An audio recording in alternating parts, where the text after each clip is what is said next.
राधे राधे। जब हम कृष्ण जन्माष्टमी की बात करते हैं तो सामान्यतः हमें बस यह याद आता है कि कृष्ण जी का जन्म मथुरा के कारागार में हुआ और वासुदेव जी ने उन्हें यमुना पार करके गोकुल पहुंचा दिया। लेकिन इसके पीछे की गहराई, वैदिक ग्रंथों में छिपी हुई अद्भुत बातें हैं और कंस का असली भय होता है। ये बातें बहुत कम लोग जानते हैं। पुराणों में कहा गया है कि देवकी और वासुदेव सिर्फ एक साधारण दंपति नहीं थे, बल्कि वे पहले जन्मों में भी विष्णु और उनकी शक्ति के अवतार रहे हैं। पूर्व जन्म में विष्णु ने पृथ्वी पर अधर्म के बढ़ने पर यह वचन दिया था कि वे अपनी योग माया के साथ जन्म लेंगे। देवकी का रूप वह स्वयं योग माया के भौतिक रूप का एक अंश थी, इसलिए कृष्ण के जन्म में उनका योगदान केवल माता का नहीं बल्कि शक्ति का भी था।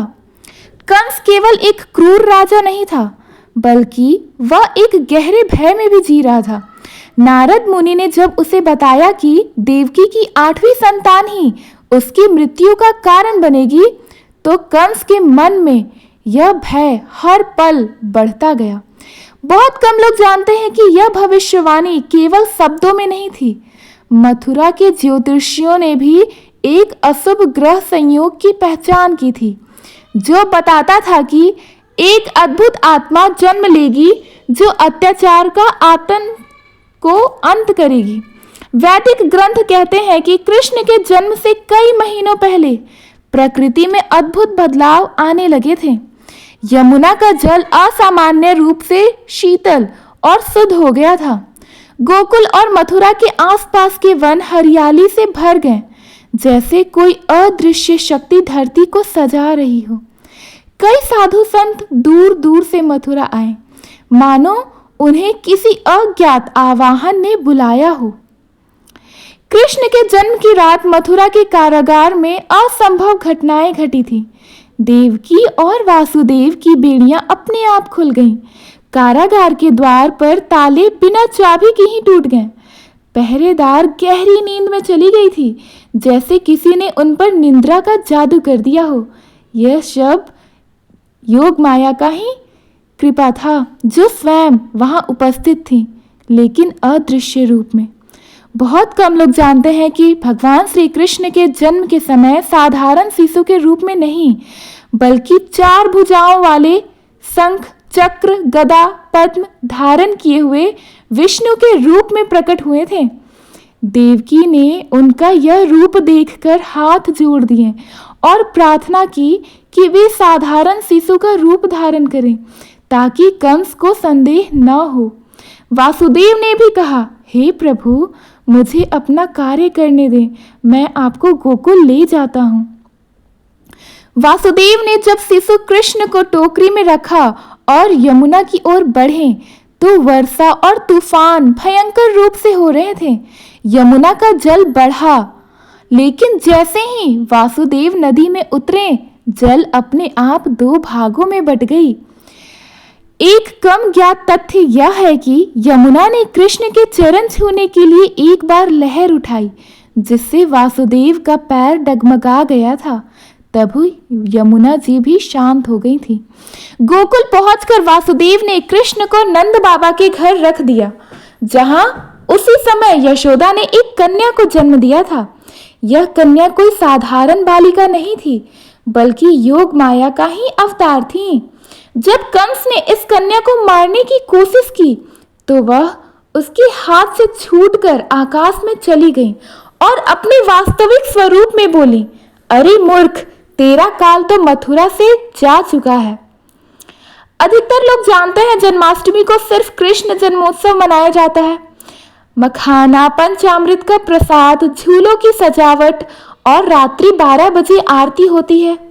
लेकिन वैदिक दृष्टि से यह सिर्फ उत्सव नहीं, बल्कि आत्मा के जागरण का प्रतीक है। कृष्ण का जन्म रात्रि के ठीक मध्य में हुआ था। वैदिक ज्योतिष में मध्य रात्रि को तामस का चरम कहा गया है, जब अंधकार सबसे गहरा होता है। जब जीवन का अंधकार चरम पर हो, तब ईश्वर का प्रकाश जन्म लेता है। जिस कारागार में भगवान श्री कृष्ण का जन्म हुआ था वह केवल भौतिक जेल नहीं था, बल्कि हमारे मन की कैद का भी प्रतीक है, जहां हम भय, लोभ और मोह में बंधे हुए होते हैं। जन्माष्टमी हमें यह याद दिलाती है कि जब भक्ति और सत्य का संयोग होता है, यानी कि वासुदेव और देवकी का, तब भीतर का कृष्ण प्रकट होता है। वासुदेव का यमुना पार करना हमारी साधना का संकेत है। कठिनाइयों और लहरों के बीच भी अगर हम विश्वास और धैर्य रखते हैं तो ईश्वर हमें पार लगा ही देते हैं। पुरातत्व सर्वेक्षण से पता चला है कि मथुरा में कंस का किला वास्तव में अस्तित्व में था। वर्तमान में जहां श्री कृष्ण जन्मभूमि मंदिर है, वहीं कभी वह कारागार भी था। पुराने शिलालेख बताते हैं कि इस स्थान पर कई बार मंदिर बने और तोड़े गए हैं, लेकिन भक्तों ने हर बार इसे पुनः स्थापित किया है। हरिवंश पुराण और गर्ग संहिता में उल्लेख है कि कृष्ण का जन्म भाद्रपद मास के कृष्ण पक्ष की अष्टमी तिथि को रोहिणी नक्षत्र और वृषभ लग्न में हुआ था। इस समय चंद्रमा और बृहस्पति का अद्भुत संयोग था, जो धर्म रक्षक के जन्म का सूचक माना जाता है। 8 संख्या का संबंध है अनंत से। अनंत नाग की 8 फनें होती हैं, 8 दिशाएं होती हैं और 8 सिद्धियां होती हैं। कृष्ण का 8वीं संतान होना संकेत है कि उनका जन्म केवल समय सीमा में नहीं बंधा, बल्कि वे अनंत के प्रतीक हैं। आज के समय में जन्माष्टमी का यह संदेश है केवल अनुष्ठान नहीं, आंतरिक बदलाव का। उपवास, भजन और मंदिर सजावट ये सब बाहरी रूप है। असली जन्माष्टमी तब है जब हम भीतर के अहंकार यानी कि कंस को खत्म करें और कृष्ण प्रेम को जन्म दें। कृष्ण का जीवन केवल युद्ध या राजनीति नहीं था, बल्कि माधुर्य, भक्ति और सखा भाव का उदाहरण था। आज अगर समाज में प्रेम, सहयोग और क्षमा लौट आए तो यह सच्ची जन्माष्टमी होगी। हर अंधकार, चाहे व्यक्तिगत हो या सामाजिक, एक अवसर है कि हम कृष्ण को उसमें जन्म दें।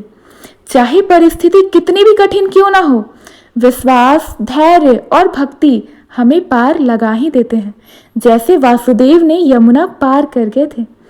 कृष्ण जन्माष्टमी सिर्फ अतीत की घटना नहीं है, यह हर वर्ष हमें याद दिलाती है कि अंधकार के सबसे गहरे क्षण में भी प्रकाश का जन्म संभव है। जन्माष्टमी का असली उत्सव तभी है जब हम हर दिन अपने भीतर के कृष्ण को जागृत करें और जीवन को प्रेम, सत्य और करुणा से भर दें। धन्यवाद। अगर आपको ये कथा अच्छी लगी तो प्लीज़ हमारे वीडियो को लाइक करें, अपने फ्रेंड्स फैमिलीज़ के पास शेयर करें और नए हैं तो हमारे चैनल को सब्सक्राइब करना ना भूलें। राधे राधे, हरे कृष्ण और श्रीमन नारायण। धन्यवाद।